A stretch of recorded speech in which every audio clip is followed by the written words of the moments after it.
शिखा भी इस बुलेटिन में मौजूद है, लेकिन सबसे पहले आपको बता दें महत्वपूर्ण बैठक के बारे में।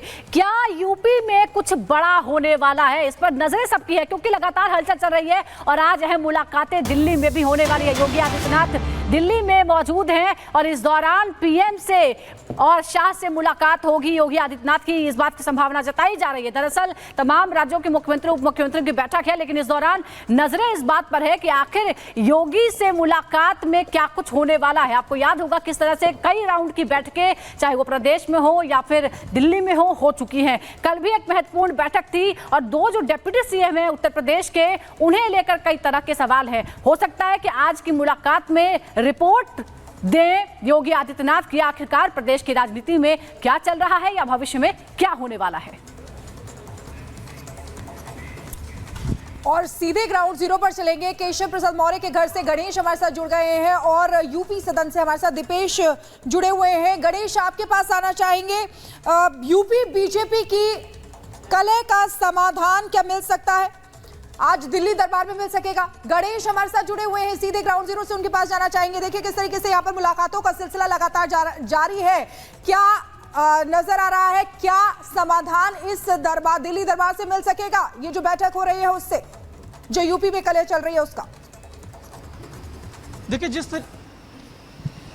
जिस तरीके से उत्तर प्रदेश की बीजेपी के अंदर हलचल है, पूरी तरीके से यूं कहे कि अंतर कलह खत्म होने का नाम नहीं ले रही है। अगर बीजेपी के नेताओं से इस तरह के पूछते हैं कि अंतर कलह किस तरीके से खत्म होगी, तो उनका साफ तौर से कहना होता कोई अंतर कलह नहीं है, इस केवल विपक्ष के द्वारा बनाई गई हुई बातें हैं। और इस समय में केशव प्रसाद मौर्य के घर के बाहर खड़े, केशव प्रसाद मौर्य का घर है, यहाँ पर केशव प्रसाद मौर्य कल से ठहरे हुए हैं। और कल अगर जिस तरीके से अगर बात किया जाए तो उत्तर प्रदेश के मुख्यमंत्री योगी आदित्यनाथ यूपी सदन के अंदर रहते हैं, तो रात को करीबन 8:30 सवा 9 बजे के करीब बीजेपी के जो संगठन मंत्री है BL संतोष उनसे मुलाकात करने के लिए पहुंचते हैं और मुलाकात लंबी चलती है। उस मुलाकात के दौरान कई मुद्दों को लेकर चर्चा चलती है। अब जहां तक अगर बात किया जाए तो प्रदेश के अध्यक्ष जो है भूपेंद्र चौधरी, जिनका साफ तौर से कहना होता है कि फिलहाल सूबे के मुख्यमंत्री योगी आदित्यनाथ होंगे, तमाम तरीके की बातों को नकार देते हैं। तो उधर विपक्ष उसमें इस तरीके से कटाक्ष करता है कि इस तरीके से दोनों मुख्यमंत्रियों उप मुख्यमंत्रियों को किनारे कर दिया गया, तमाम तरीके की वहां पर दलीलें दी जाती है। अब देखने वाली बात है कि आज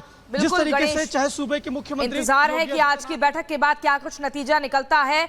यूपी सदन के बाहर से दीपेश भी हमारे सहयोगी जुड़ गए हैं। दीपेश, लगातार जो खींचतान उत्तर प्रदेश की सियासत में देखने को मिल रही है, अटकलें तेज है कि मनमुटाव है क्या, लेकिन जो है वो इस वक्त अपने यूपी सदन से जो है वो यहाँ से रवाना को रखेंगे और सीधे वे राष्ट्रपति भवन के लिए निकल रखेंगे। आपको बता दें कि 9:30 बजे नीति आयोग की बैठक जो है वो राष्ट्रपति भवन में जो कल्चरल सेंटर है वहां पर आयोजित की गई है। उस बैठक में शिरकत करने के लिए मुख्यमंत्री योगी आदित्यनाथ जो है वो यूपी सदन से इस वक्त निकलते हुए आपको नजर आ रखेंगे। पूरा कारकेट जो है वो यूपी सदन से इस वक्त रवाना को रहा है। ये तस्वीरों में आप देख रखे हैं आगे की मुख्यमंत्री योगी आदित्यनाथ यहाँ पर इस वक्त बैठे हुए आपको नजर आ रखेंगे, जो सीधे राष्ट्रपति भवन के लिए रवाना हुए हैं। आपको जानकारी दें कि राष्ट्रपति भवन में 9वीं जो नीति आयोग की बैठक है वो आयोजित की गई है। उस बैठक की अध्यक्षता प्रधानमंत्री नरेंद्र मोदी करने वाले हैं और इसी बैठक में शिरकत करने के लिए इस वक्त उत्तर प्रदेश के मुख्यमंत्री योगी आदित्यनाथ राष्ट्रपति भवन के लिए रवाना हो चुके हैं। आपको जानकारी दें कि आज होने वाली यह बैठक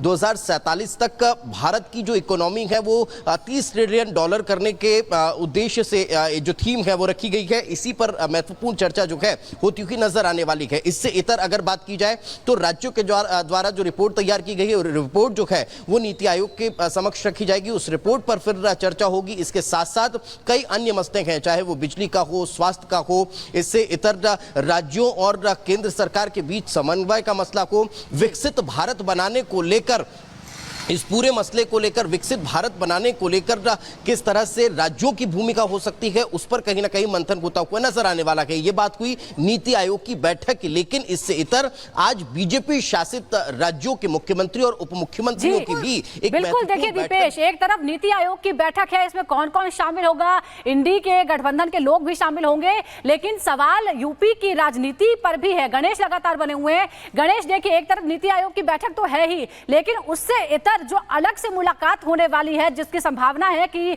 गृह मंत्री शाह और पीएम मोदी से योगी की मुलाकात हो सकती है, क्या संभावनाएं हैं? क्योंकि कल जिस तरह से दोनों डिप्टी सीएम फिर बैठक के बजाय दिल्ली पहुंच गए थे, उसे लेकर कई तरह के सवाल हैं।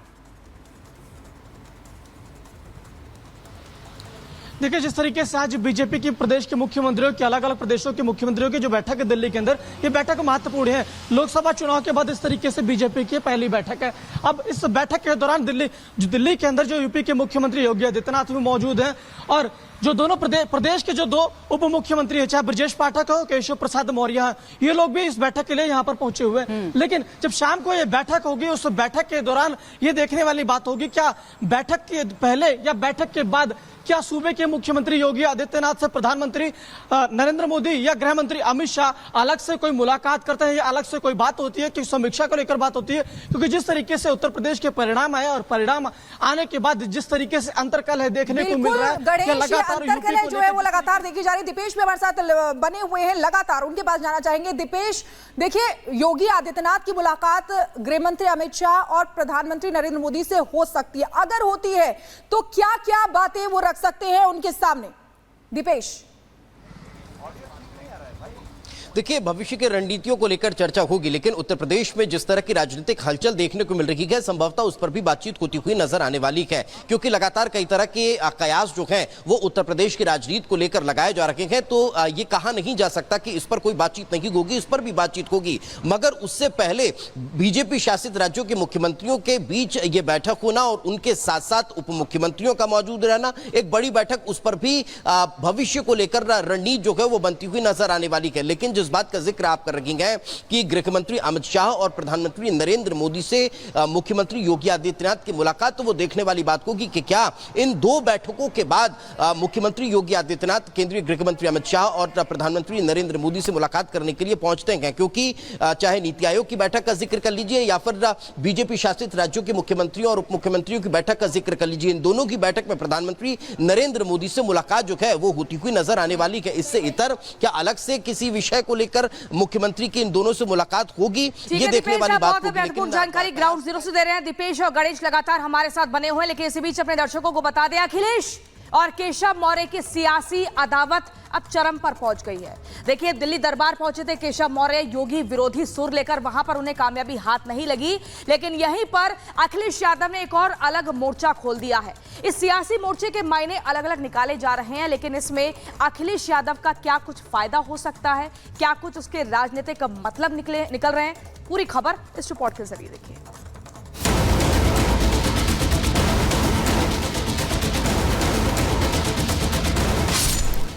यूपी का सियासी पारा हाई, कौन मोहरा कौन वाईफाई। अखिलेश केशव में छिड़ी जुबानी जंग, यूपी में क्यों मची हुड़दंग। कहते हैं सियासत में इतना लिहाज लाजमी है कि किसी मोड़ पर दो शख्सियत टकरा जाएं तो एक दूसरे से नजरें ना फिरनी पड़े, लेकिन लगता है कि समाजवादी पार्टी के मुखिया और उत्तर प्रदेश के डिप्टी सीएम केशव प्रसाद मौर्य दोनों ही इस लिहाज के पर्दे को गिरा देने पर आमादा हो गए हैं। यही वजह है कि दोनों ही नेता एक दूसरे के खिलाफ टीका टिप्पणी कर रहे हैं और एक दूसरे पर चीटाकशी करने से बाज नहीं आ रहे। इसी कड़ी में सपा अध्यक्ष अखिलेश यादव ने एक बार फिर यूपी के डिप्टी सीएम केशव प्रसाद मौर्य के खिलाफ सोशल मीडिया एक्स पर यूपी में चल रहे सियासी घमासान पर केशव प्रसाद मौर्य को निशाने पर लेते हुए तंज कसा है। उन्होंने लिखा है, लगता है डबल इंजन वालों के बीच एक और इंजन आ गया है जो दिल्ली लखनऊ के बीच शंटिंग करता है। ऐसा लग रहा है कि दो राजधानियों के बीच वो इंटरसिटी आवागमन सेवा चल रही है। हालांकि ये पहली बार नहीं है जब सपा अध्यक्ष अखिलेश यादव ने यूपी के डिप्टी सीएम केशव प्रसाद मौर्य को निशाना बनाते हुए ऐसा तंज कसा हो। दोनों के बीच वार पलटवार का यह सिलसिला कई दिनों से जारी है। हालांकि राजनीति के हर चाल भांपने वाले और सियासी गलियारों की सरगर्मी को बगैर थर्मामीटर लगाए भांपने वाले नेता ये जानते हैं कि दोनों के बीच जुबानी जंग के पीछे वजह क्या है। बावजूद इसके यूपी की राजनीति में चल रही एक खेमे की नूरा कुश्ती में जिस तरह से अखिलेश चुटकी ले रहे हैं और केशव प्रसाद मौर्य उनके तमाम बयानों पर दूने वेग के साथ पलटवार कर रहे हैं, उसे लेकर लखनऊ से लेकर दिल्ली तक चर्चा का बाजार गर्म है। मौर्य जी मोहरा हैं, दिल्ली के वाईफाई के पासवर्ड हैं। अगर दिल्ली वाले किसी से मिलते हैं तो लखनऊ वाले भी मिल रहे हैं किसी से, तो बताओ सरकार चलेगी ऐसे? यूपी की राजनीति के हर चाल समझने वाला प्रदेश का बच्चा बच्चा ये समझ रहा है कि समाजवादी पार्टी के मुखिया अचानक केशव प्रसाद मौर्य पर इतना रस क्यों ले रहे हैं। इसमें दो राय नहीं कि लोकसभा चुनाव में सपा के परफॉर्मेंस ने अखिलेश का कॉन्फिडेंस बढ़ा दिया है, लेकिन केशव प्रसाद मौर्य को वाईफाई पासवर्ड बताने वाले इस हमले के पीछे उनका जो भी मकसद रहा हो, केशव प्रसाद मौर्य ने फौरन इसका जवाब दिया। उन्होंने अखिलेश यादव पर सीधा राजनीतिक अटैक करते हुए सोशल मीडिया एक्स पर लिखा, सपा मुखिया यादव अखिलेश और इनका कुनबा पिछड़े दलों और दलितों का कट्टर जन्मजात विरोधी है। सपा का पीडीए बहुत बड़ा धोखा है। विदेशी शक्तियों के हाथों में खेल रही कांग्रेस का मोहरा यादव अखिलेश ने प्रधानमंत्री नरेंद्र मोदी को तीसरी बार प्रधानमंत्री बनने से रोकने में कोई कसर नहीं छोड़ी। कुल मिलाकर फिलहाल यूपी में सियासत सीधे तौर पर सपा अध्यक्ष अखिलेश यादव वर्सेज केशव प्रसाद मौर्य होती जा रही है और बताया जा रहा है कि इस बार पलटवार के पीछे समाजवादी पार्टी के मुखिया अखिलेश यादव का वो बयान है जिसके तहत उन्होंने कहा था कि 100 लाओ सरकार बनाओ, जिस पर एक बार फिर सपा सांसद धर्मेंद्र यादव ने दोहराया है, जिसका जवाब देते हुए यूपी के डिप्टी सीएम केशव प्रसाद मौर्य ने सोशल मीडिया के जरिए संदेश देते हुए कहा है कि कांग्रेस का मोहरा बन चुके सपा बहादुर श्री अखिलेश यादव जी भाजपा को लेकर गलत फहमी पालने, अति पिछड़ों को निशाना बनाने, अपमान करने की जगह सपा को समाप्त होने से बचाने पर ध्यान दें। भाजपा 2027 में 2017 दोहराएगी, कमल खिला है, खिलेगा और खिलता रहेगा। बहरहाल यूपी की राजनीति में चल रहे दो नेताओं के बीच इस जुबानी जंग पर यूपी से लेकर दिल्ली तक नजर है। पिछड़ों की राजनीति के ये दो बड़े चेहरे एक दूसरे को कमजोर साबित करने में जुटे हैं, लेकिन इन सब के बीच सीएम योगी यूपी में 10 सीटों पर होने वाले उपचुनाव को लेकर तैयारियों में व्यस्त हैं। ऐसे में देखना यह है कि दिल्ली में कल बुलाई बैठक के बाद क्या कुछ ऐसा फैसला होगा जो विपक्ष की इस चुटकुला पॉलिटिक्स पर ब्रेक लगाएगा। Bureau report, Republic Bharat.